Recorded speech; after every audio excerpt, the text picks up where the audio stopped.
Kepekan Kuala membeli bingkah, sayang pesanan terlupa sudah. Majlis bermula, tirai dibuka dengan alunan madah yang indah. Assalamualaikum warahmatullahi wabarakatuh dan salam sejahtera. Sekalung apresiasi saya hulurkan buat yang dihormati Puan Dayang Zuhaiza, rakan-rakan seperjuangan, seterusnya hadirin sekalian. Apa kabar semua?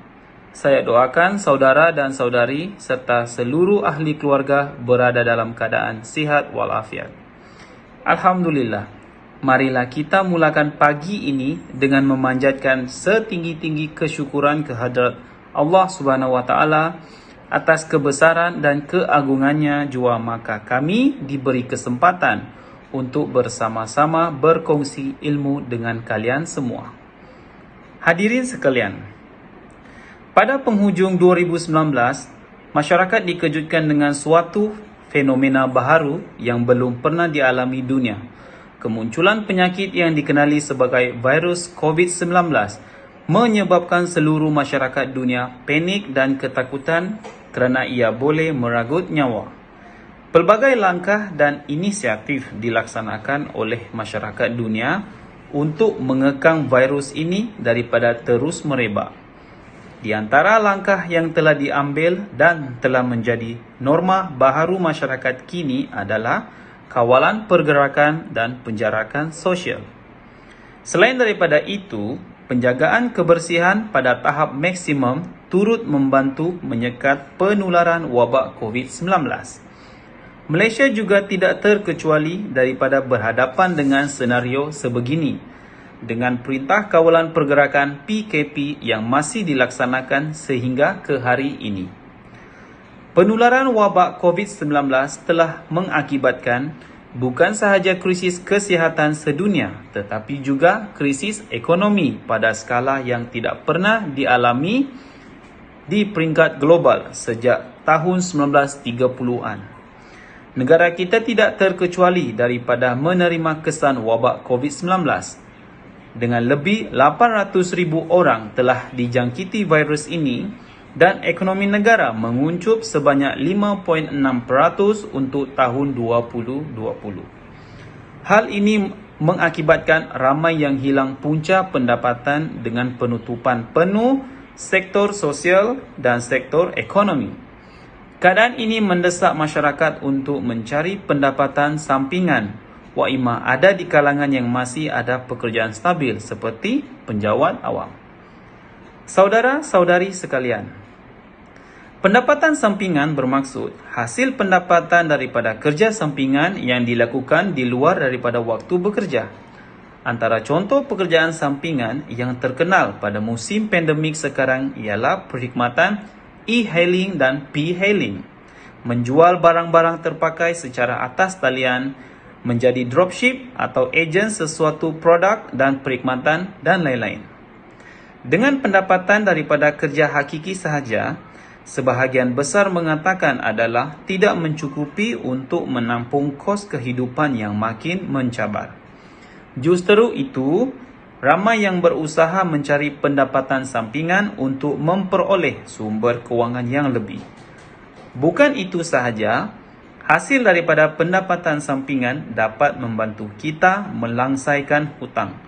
Walaupun ada pemberian moratorium diberikan oleh pihak kerajaan untuk meringankan beban hutang kita.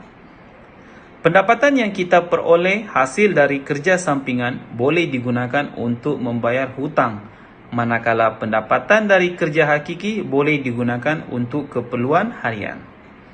Jika ingin disenaraikan, terdapat banyak lagi kelebihan atau manfaat yang akan kita perolehi dari pendapatan sampingan. Antara lainnya untuk simpanan, sebagai rancangan sandaran jika kehilangan pekerjaan, juga membantu menstabilkan kewangan kita. Namun, untuk mencari pendapatan sampingan tidak senang jika tiada ilmu dan bantuan yang betul. Saudara-saudari yang saya hormati, sekali lagi, Malaysia menjadi lockdown bagi menangani wabak COVID-19 yang semakin mengganas. Tidak dapat dinafikan, ramai yang terkesan dan kehilangan sumber pendapatan, ekoran dibuang kerja atau sebab-sebab yang lain. Oleh yang demikian, kami akan berkongsi dengan hadirin sekalian pekerjaan yang boleh dilakukan untuk menjana pendapatan sampingan sama ada sementara mendapat pekerjaan yang baru ataupun untuk menambah pendapatan. Umum mengetahui bahawa generasi muda khususnya amat bergantung kepada kaedah perkhidmatan hailing dan ianya digunakan secara meluas di seluruh negara, lebih-lebih lagi dengan keadaan pandemik sekarang. Sekiranya anda mempunyai kenderaan sendiri dan suka pekerjaan yang memerlukan pergerakan banyak, maka e-hailing dan p-hailing ini amat sesuai untuk dicuba. Seperti kita sedia maklum, industri penghantaran makanan yang turut dikenali sebagai p-hailing telah berkembang pesat di Malaysia bermula tahun 2010. Antara syarikat penghantaran makanan ialah GrabFood, Foodpanda dan lain-lain. Kesan daripada PKP, industri ini telah menyaksikan servis p-hailing melonjak lebih 30%. Manakala, bagi perkhidmatan kongsi kenderaan atau juga dikenali sebagai e-hailing seperti Grab dan MyCar sudah menjadi keperluan masyarakat di Malaysia. Rata-rata penduduk bandar pastinya menggunakan servis ini. Meskipun pandemik melanda, perkhidmatan p-hailing masih tidak terjejas dan masih menjadi antara pekerjaan sampingan yang mendapat sambutan. Cara jana pendapatan yang mudah dan tidak perlu mengeluarkan modal adalah menjadi dropship. Dropship ialah orang tengah yang membantu bisnes atas talian milik sesebuah syarikat atau individu lain. Bisnes ini tidak memerlukan anda mengeluarkan modal atau mungkin modal yang minima dan tidak perlu menyimpan stok barang. Anda hanya perlu mendapatkan gambar, maklumat terperinci tentang barang tersebut daripada pembekal. Peranan anda hanyalah mempromosikan barang tersebut di laman sosial, blog dan aplikasi atas talian yang lain. Jika ada pembeli yang berminat, anda hanya perlu memberi maklumat yang diperlukan. Contohnya, jika anda dropship pakaian wanita, anda perlu memberikan maklumat seperti saiz, material kain, harga dan sebagainya. Urusan pembungkusan dan pengeposan akan dilakukan oleh pembekal dan anda akan menerima komisen bagi setiap pembelian. Anda pasti masih lagi menyimpan barang terpakai seperti pakaian, bahan bacaan dan macam-macam lagi. Tahukah anda, barang terpakai boleh membantu anda menjana pendapatan sampingan? Mustahil anda masih menggunakan semua barangan yang ada di rumah. Daripada barang tersebut rosak, adalah lebih baik jika barang berkenaan dijual secara pre-love. Pre-love bermaksud barang tersebut hanya pernah digunakan sekali atau sudah banyak kali. Namun begitu, bukan semua barang boleh dijual sebagai pre-love. Anda perlu tahu nilai produk tersebut, kemahuan pembeli, nilai jual beli dan sebagainya. Antara produk paling laku ialah pakaian, kasut, beg dan sebagainya. Malahan, barang elektronik juga mempunyai permintaan yang tinggi seperti telefon bimbit, komputer dan sebagainya. Antara platform yang menyediakan ruangan untuk menjual barangan terpakai seperti Course Sales, Shopee, Mudah dan eBay. Hadirin sekalian, negara kita diakui oleh banyak badan antarabangsa sebagai antara negara terawal yang keluar dengan pelbagai langkah segera untuk memerangi pandemik COVID-19. Selain melindungi kesejahteraan rakyat dan menjaga kesinambungan ekonomi, pelbagai pakej rancangan ekonomi telah diumumkan oleh kerajaan juga badan-badan swasta untuk mengurangkan impak pelaksanaan PKP yang sudah pastinya memberi kesan kepada setiap golongan masyarakat. Antara aplikasi yang membantu masyarakat dalam mencari pendapatan sampingan adalah The Kedua.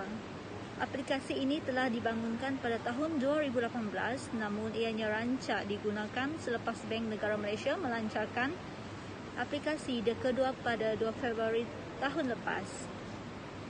Sejak itu, The Kedua mempunyai lebih daripada 100 syarikat pengiklanan di platform mereka dan semakin meningkat dek kerana pandemik yang melanda pada awal tahun lepas.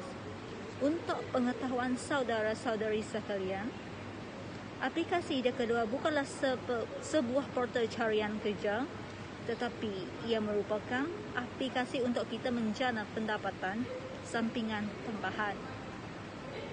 Aplikasi ini mengiklankan pelbagai jenis pekerjaan sampingan dan kita hanya perlu memilih yang bersesuaian dengan diri kita. Pada Jun 2020, Perdana Menteri kita iaitu Yang Amat Berhormat Tan Sri Datuk Haji Muhyiddin bin Haji Muhammad Yassin telah mengumumkan Pelanjana Semula Ekonomi Negara ataupun Penjana. Penjana 2020 adalah satu inisiatif kerajaan untuk memulihkan ekonomi Malaysia secara berperingkat yang terjejas akibat penularan wabak COVID-19. Antara inisiatif penjana ialah pemberian tunai kepada golongan B40, pelaksanaan kempen e-dagang kepada perusahaan mikro dan PKS, kempen Shop Malaysia online bagi menggalakkan lagi masyarakat membeli secara atas talian. Di samping membantu peniaga atas talian, kita boleh memanfaatkan bantuan yang diberikan oleh kerajaan ini sebagai modal untuk memulakan pekerjaan sampingan bagi menampung perbelanjaan keperluan harian sepanjang musim pandemik ini. Hadirin yang saya hormati sekalian, Malaysia bukannya satu-satu negara yang mengurangkan kebergantungan terhadap model ekonomi lama. Malah, sudah banyak negara rantau yang mengamalkan ekonomi digital. Pengarah Eksekutif Majikan-Majikan Malaysia, Datuk Samsudin Bahdan, baru-baru ini menyatakan bahawa terdapat peningkatan jumlah penyertaan dalam ekonomi gig khususnya selepas penularan pandemik COVID-19. Ketika ini, kira-kira terdapat 4 juta individu yang menyertai ekonomi gig berbanding hanya sekitar 1,5 juta sebelum berlakunya pandemik. Trend yang meningkat ini memberi peluang kepada golongan muda, suri rumah, pesara, golongan kurang upaya dan mereka yang sudah bekerja untuk turut sama menjalankan ekonomi gig bagi menambah pendapatan isi rumah. Menurut kajian yang dilakukan pada 2019, sebahagian besar atau 60% dari pekerja sampingan yang terlibat dalam kaji selidik ini mendakwa mendapat pendapatan kurang dari RM1,000 Malaysia seminggu. Sejumlah 30% mendakwa pendapatan kasar antara RM1,000 Malaysia hingga ke RM1,999 Malaysia seminggu. 70% antara RM2,000 Malaysia hingga ke RM2,999 Malaysia. Dan hanya 3% mendakwa mendapat lebih dari RM3,000 Malaysia seminggu dari pekerjaan sampingan yang mereka lakukan. Hadirin sekalian, menurut laporan Bank Negara, pada suku kedua tahun 2019, ekonomi Malaysia mencatatkan pertumbuhan lebih kukuh iaitu 4.9%. Meskipun berdepan dengan persekitaran ekonomi dunia yang kelihatan muram. Media juga melaporkan pelaburan asing ke Malaysia meningkat pada tahun lalu. Pada tahun 2020, meskipun pandemik melanda, kerajaan Malaysia telah memberi jaminan akan memulihkan ekonomi negara demi kesejahteraan rakyat. Ini status terkini keadaan ekonomi negara. Bagaimana pula dengan status kewangan peribadi anda? Adakah anda selesa dengan gaji atau pendapatan yang diperoleh sekarang? Atau pendapatan anda sekadar cukup makan? Mungkin ada di antara anda yang mempunyai gaji lumayan, tetapi di saat kecemasan tidak mampu menyediakan wang yang cukup. Ini bermakna ekonomi peribadi anda tidak stabil. Dalam keadaan kos sara hidup yang semakin meningkat dan penambahan anggota keluarga, anda mungkin berada dalam kemelut kewangan secara berterusan. Sesuatu perlu segera dilakukan supaya ekonomi anda bertambah, prestasi ekonomi negara juga mampu berkembang. Hadirin sekalian, bekerjalah lebih banyak daripada orang lain kerana usaha tidak pernah membohongi hasil. Saranan daripada tokoh Indonesia Chairul Tanjung ini wajar dijadikan sumber inspirasi untuk memulakan langkah memantapkan kerjaya dan menjana pendapatan baharu. Hari ini, satu sumber pendapatan sahaja tidak mencukupi. Paling kurang memerlukan pendapatan kedua, iaitu sumber perniagaan ataupun daripada pelaburan.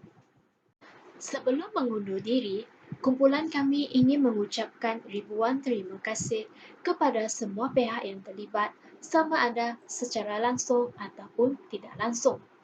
Saya mendoakan agar anda semua sentiasa sehat dan mendapat keberkatan dalam setiap perkara yang dilakukan. Akhir sekali, kumpulan kami akhiri ucapan ini dengan pantun. Setiap hari kata-kata diukir, arahan PM jangan diendahkan. Wabak COVID-19 belum berakhir. Norma baharu perlu dibudayakan. Jangan keluar berjalan-jalan, tempat sesak perlu dielakkan. Penjarakan fizikal suatu amalan agar COVID-19 tidak disebarkan. Keluar rumah pukul 8 sehingga sebentar di pasar raya. Pemakaian pelitup muka suatu kewajipan jika diabaikan buruk padanya. Barisan hadapan bersusah payah demi negara sanggup berkorban. Jika kita duduk di rumah, virus COVID-19 dapat dihapuskan. Sekian, terima kasih.